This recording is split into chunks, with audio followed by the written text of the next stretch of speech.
Breaking news into the disappearance of Nancy Guthrie. A source tells CNN that this image of the masked person seen on the doorbell camera footage of her home was taken at her doorstep on another night than her disappearance, a different night than her disappearance. In other words, he approached her home before the night that she was apparently abducted.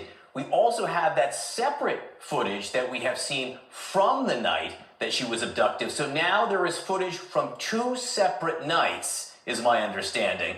Let's get right to CNN's Ed Lavandera from outside her home in Tucson with the latest on this. Explain what we've seen now, Ed.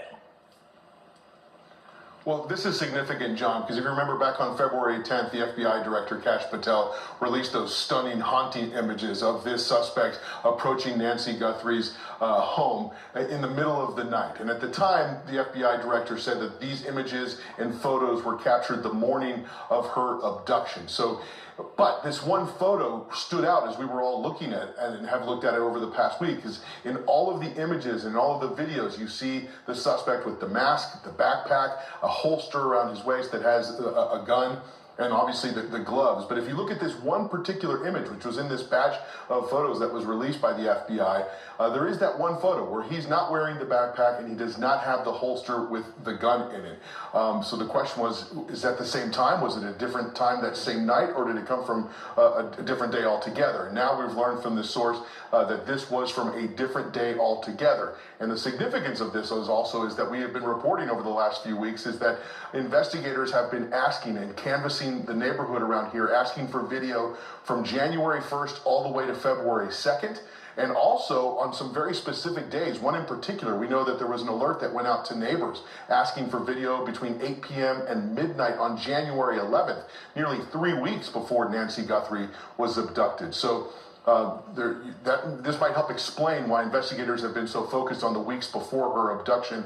And this also kind of gets to the question about whether or not this was just a random act. Was this something that was more targeted? Did the suspect canvass the area and get a lay of the land here in this neighborhood? A little bit clearer picture on how all of this unfolded now. All right, Ed Lavandera, a very interesting bit of new reporting on this, which explains a lot and does raise some new questions. Thank you very much. With us now, retired FBI Special Agent and hostage negotiator Richard Kolko, and CNN Chief Law Enforcement and Intelligence Analyst John Miller. So, John, what is it that you think that we should make of this? It's not clear to me whether authorities have known for a week that they had images from two separate nights, or we're just learning it now for the first time. So we're just learning this now for the first time. This is a story that was first reported by ABC News and their Aaron Katersky. It's a story that was confirmed by our own Randy Kaye through a law enforcement source who's briefed on the investigation. But I think authorities didn't want to go into that level of detail when they initially released the pictures. We were always perplexed by where is the backpack, as Ed pointed out a second ago. In this first picture, does he go back to a vehicle and get the backpack? Well, now we know this is from a separate date. As Ed pointed out, it's pretty significant that on February 12th, they put a message out to the public through us and their social media saying, we are looking for those people who might have footage from January 31st, the night going into the next day when they think the abduction occurred, but also that January 11th date. Now that was very specific. After that, they came out and said, we'd actually like anything you have that could be suspicious for the whole month. But choosing that other date is potentially suggestive that that is as early as this person may have first shown up on the radar of that Ring doorbell camera, the one we see later in the video where he is approaching it. He goes to get shrubs, he covers it up, and ultimately removes it and apparently takes it with him. So what does it tell us? What does it mean? What it means is that there was obviously some kind of casing, probably from afar, from a vehicle driving by, maybe sitting out there pretending to be workmen, something that might blend in, but they had to take that casing further up close. And this could be an example of approaching the house, looking to see what are the cameras, where are the cameras. Remember, there was another incident that was actually mentioned in the first alleged ransom note where they said there is a floodlight that was destroyed. This was a motion-sensitive floodlight that would come on for movement. If you were going to do an abduction, it's the kind of thing you would want to eliminate.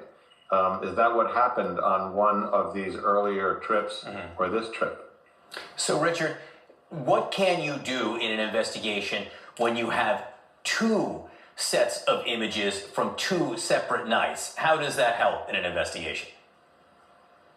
Well, investigatively, I think it's tremendous news. This basically doubles what they want to look for. We've talked about that timeline that John just mentioned, having to go backwards. But now that there's potentially two nights where this person approached that house, they were looking for videos. They were looking for witness interviews. We know the cell phone analysis team was out there, as well as other technical capabilities. This literally doubles the playing field that they can go look for. And I think there's a good chance that this could lead to some more substantive leads as this investigation continues. And it does give you a sense that the authorities, there has been this whole layer of information collecting that they've been doing that we haven't necessarily known about in the public. Richard Kolko, John Miller, thanks to you both. Again, this news just in and will develop, I imagine, throughout the course of tonight and